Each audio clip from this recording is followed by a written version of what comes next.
Hola, ¿cómo estás? Encantada de vernos de nuevo. Espero hayas tenido un increíble fin de año y que hayas comenzado el 2022 con todo. En nuestras cápsulas de salud hemos estado conversando acerca de qué es y cómo se modifica la presión arterial, con qué y cuál es la manera correcta de medirla. Así que ya eres todo un experto en obtener tus cifras de presión arterial, pero ¿sabes cómo interpretar esos resultados? ¿Sabes cuándo es normal y cuándo debes preocuparte? Ponte cómodo, te habla Dorilo Hernández y para que aprendas a cómo interpretar los valores que obtienes cuando alguien, el médico o tú mismo tomas tu presión arterial, aquí te auscultan letras. Establecer un valor de normalidad para la presión arterial no es cosa sencilla. Deben tomarse en cuenta factores relacionados con el individuo, como la edad, estado de reposo, si está medicado, si tiene otras enfermedades, así como el ambiente en el que se realiza la medición.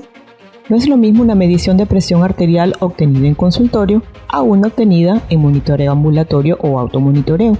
La normalidad de la presión arterial se ha tratado de establecer en base a las observaciones de estudios clínicos, tratando de identificar un valor o punto de corte a partir del cual se produce daño de órganos blancos como consecuencia directa de la presión arterial.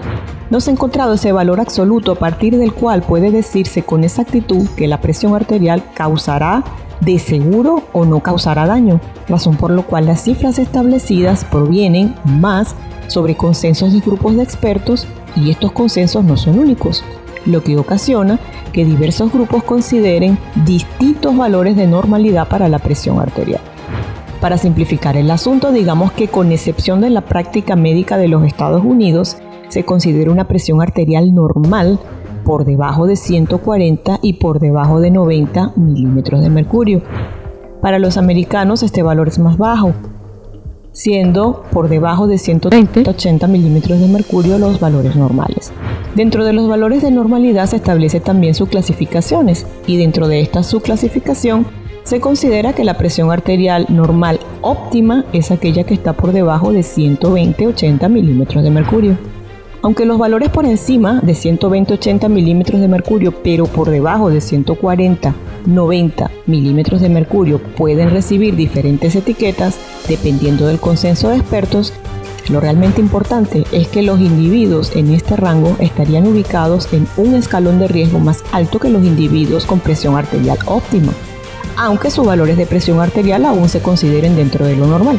Es precisamente la necesidad de identificar e individualizar personas en riesgo la razón de existir de este aparentemente complejo sistema de clasificación. Y es que identificar mejor a individuos en riesgo facilita la selección de la mejor intervención terapéutica para cada caso en caso de ser necesaria. Resumiendo, podemos decir que cifras de presión arterial menores a 140-90 son normales en la mayoría de los casos, pero que individuos con presiones arteriales por encima de 120-80 milímetros de mercurio estarían en mayor riesgo de desarrollar hipertensión arterial y sus complicaciones que aquellos individuos por debajo de esta cifra.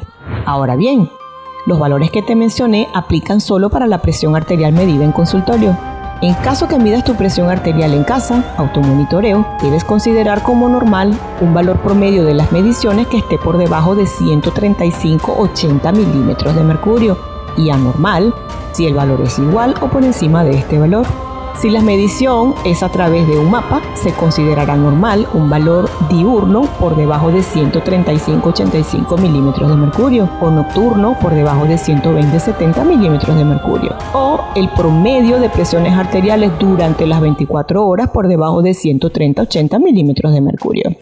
Respecto a otros valores como la presión arterial media, presión necesaria para mantener órganos irrigados, valores mayores a 60 milímetros de mercurio se consideran como normales. Y en el caso de la presión de pulso, que es la diferencia entre la presión arterial sistólica y la presión arterial diastólica y que es indicativo de la rigidez de las arterias, se consideran normal valores iguales o menores a 50 milímetros de mercurio. No ha sido difícil, ¿verdad?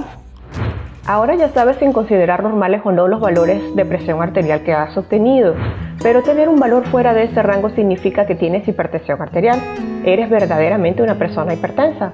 De eso estaremos conversando en nuestro siguiente episodio. De momento hemos llegado al final. Si te ha gustado el vídeo, recuerda darle like y suscribirte si aún no lo has hecho. Te dejo otras sugerencias de vídeos que de seguro serán de tu agrado. Me despido hasta la próxima. Que tengas una maravillosa semana. Bye.